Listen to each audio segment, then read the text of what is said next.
ओंकारबिन्दुसंयुक्तं नित्यं ध्यायन्ति योगिनां कामदं मोक्षदं तुभ्यं ओंकाराय नमो नमः। गुरुब्रह्मा गुरुर्विष्णु गुरुदेव महेश्वर गुरुसाक्षात् परं ब्रह्म तस्मै श्रीगुरवे नमः। अज्ञानतिमिरान्धस्य ज्ञानाञ्जनशलाकया चक्षुरुन्मीलितं येन तस्मै श्रीगुरवे नमः। अखण्डमण्डलाकारं व्याप्तं येन चराचरं तत्पदं दर्शितं येन तस्मै श्रीगुरवे नमः। ध्यानमूलं गुरोर्मूर्ति पूजामूलं गुरोर्पदम् मंत्रमूलं गुरोर्वाक्यं मोक्षमूलं गुरोर्कृपा। ब्रह्मानन्दं परमसुखदं केवलं ज्ञानमूर्ति द्वन्द्वातीतं गगनसदृशं तत्त्वं अस्यादिलक्ष्यम्। एकं नित्यं विमलमचलं सर्वधी साक्षीभूतं भावातीतं त्रिगुणरहितं सद्गुरुं तं नमामि। मन्नाथ श्री जगन्नाथ मद्गुरु श्री जगद्गुरु मदात्मा सर्वभूतात्मा तस्मै श्री गुरवे नमः। जंगारु ब्रह्ममूर्ति प्रणवतनुधरं सर्ववेदान्तसारं भक्तानां कल्पवृक्ष भवजलतरणि सर्वतत्त्वानुतत्त्वं योगीनां हंसतत्त्वं हरिहरनमितं श्रीपति वैष्णवानां शैवानां भैरवश्च पशुपति परमशक्तितत्त्वं च शाक्तं। बौद्धानां बुद्धसाक्षात् ऋषभजतिवर जैनसिद्धान्तसारं तं देव पातु नित्यं कलिकलुषहरं नीलशैलाजिनाथम्। श्रीमद्भागवत महापुराणं षष्ठस्कन्ध दशमोऽध्याय। दधीचि ऋषिଙ୍କ अस्थिरे वज्र निर्माण एवं इंद्र वृत्रासुर युद्ध। नारायणं नमस्कृत्यं नरं चैव नरोत्तमं देवीं सरस्वतीं व्यासं ततो जयमुदीरयेत्। मूकं करोति वाचालं पङ्गुं लङ्घयते गिरिं यत्कृपातमहं वन्दे परमानन्दमाधवम्। निगमकल्पतरोर्गलितं फलं सुखमुखादमृतं द्रवसंयुतं पिबतं भागवतं रसमालयं मुहुरहो रसिका भुवि भावुकाः।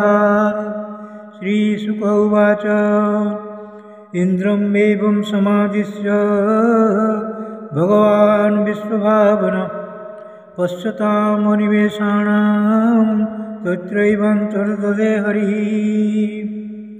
तथाभियाचितो देवैरुषितार्वणोऽवान् मुदमान उवाचेदं रहस्यन्निव भारत। अपि वृन्दारकाजुह्यं न जानीत शरीरिणां संस्थायां जस्त्वभिद्रोः दुस्सहश्चेतनाप। जिजीविषूणां जीवानाम् आत्मा पृष्ठ एप्सित क उत्सहेत तं दातुं भिक्षमाणाय विष्णवे। देवाऊचुः किं नु तत् दुस्त्यजं ब्रह्मन् पुंसां भूतानुकम्पिनां भवद्विधानां महतां पुण्यश्लोकेऽढ्यकर्मणां। ननु स्वार्थपरलोको न वेद परसङ्कटं यदि वेद न जाचेत नेति नाह यदीश्वर।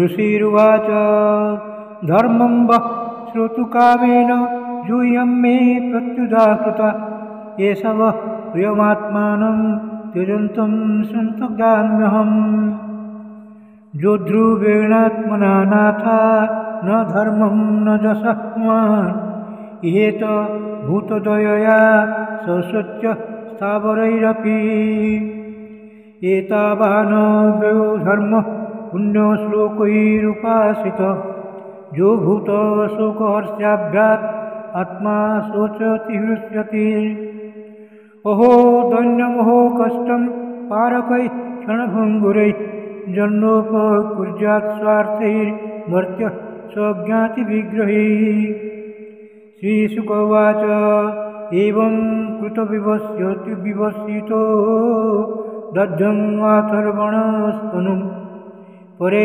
भगवती ब्रह्मन् आत्मानं सन्नयञ्जौ जताख्या सुमनो बुद्धिस्तत्त्वदृग्ध्वस्तबन्धन आस्थित परमं योगं न देहं बुबुधे गतम् अथेन्द्रो वज्रमुद्यम्य निर्मितं विश्वकर्मणा मुने सुक्तिभिरुत्सिक्तो भगवत्तेजसान्वितः मृतो देवगणैः सर्वैः गजेन्द्रोर्पर्यसो वत स्तूयमानो मुनिर्गणैस्त्रैलोक्यं हर्षयन्निव वृत्रम् अभ्यद्रम् अच्छेतुम् असुरानिकजूथपैः पर्यस्तमोजसा राजन् क्रुद्धो रुद्र इवान्तकम् ततः सुराणामसुरैः रणः परमदारुणः त्रेतामुखे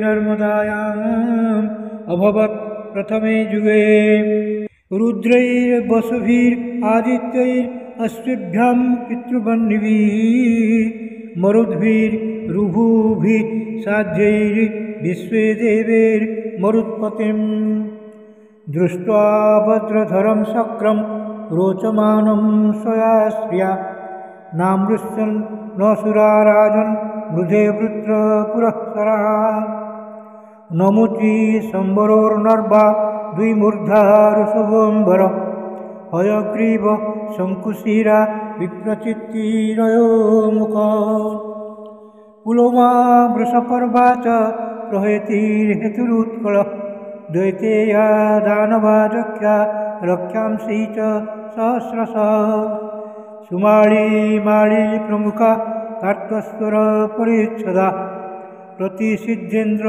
सेनाग्रं मृत्योरपि दुरासदम् अभर्दन् सम्भ्रान्ता सिंहनादेन दुर्मदा गदाभिः परिगैर्बाणैः प्रासमुद्गरतो मरैः शूलैः परसध्वैः खड्गैः शतघ्निभिः भुशुण्डिभिः सर्वतो बाकिरन् शस्त्रैः अस्त्रैश्च विबुधर्षभान् न ते दृश्यन्त सञ्छन्नाः सरजालैः समन्तत पुङ्खानो पुङ्खपतितैः ज्योतिंषि नवोगणैः न ते शस्त्रास्त्रवर्गौघा रासेदुसुरसैनिकान् छिन्ना सिद्धपते देवैर्लघुहस्तैः सहस्रथा अथ क्षीणास्त्रशस्त्रौघा गिरिशृङ्गद्रुमोकुलैः अभ्यभर्षन् सुरबलं चिच्छिद्दुस्तांस्तत्पूर्ववत्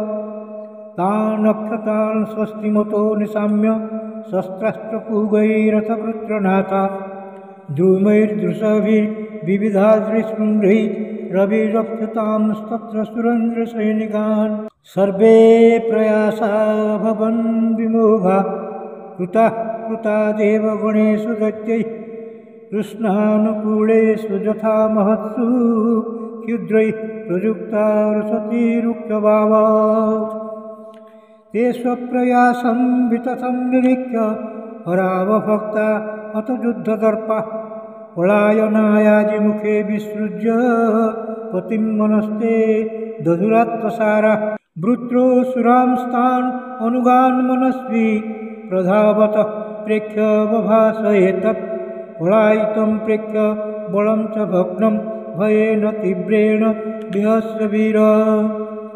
कालोपपन्नां रुचिरां मनस्विनाम् उवाच वाचं पुरुषप्रवीर हे विप्रचित्ते नमुचे पुलोमन् महन्वंशंबर मे शृणुध्वम् जातस्य मृत्युर्ध्रुव एष सर्वतः प्रतिक्रियाजस्य न ते अक्लुप्ता लोक जशश्चाथ ततो यदि ह्यमुं को नाम मृत्युं न वृणीतयुक्तम् द्वौ सम्मताविह मृत्युदुरापै यद्ब्रह्मसन्धारणया जितासु कळेवरं योग रतो विजह्यात् यदग्रणिर्वीर स ये निवृतः इति श्रीमद्भागवते महापुराणे पारमहंससंहितायां षष्ठस्कन्धे इन्द्रवृत्रासुरयुद्धवर्णनं नाम दशमोऽध्यायः। भीमस्यापि रणे भङ्गो मुनेऽपि मतिभ्रमं यदि शुद्धं न शुद्धं वा मम दोषः न विद्यते।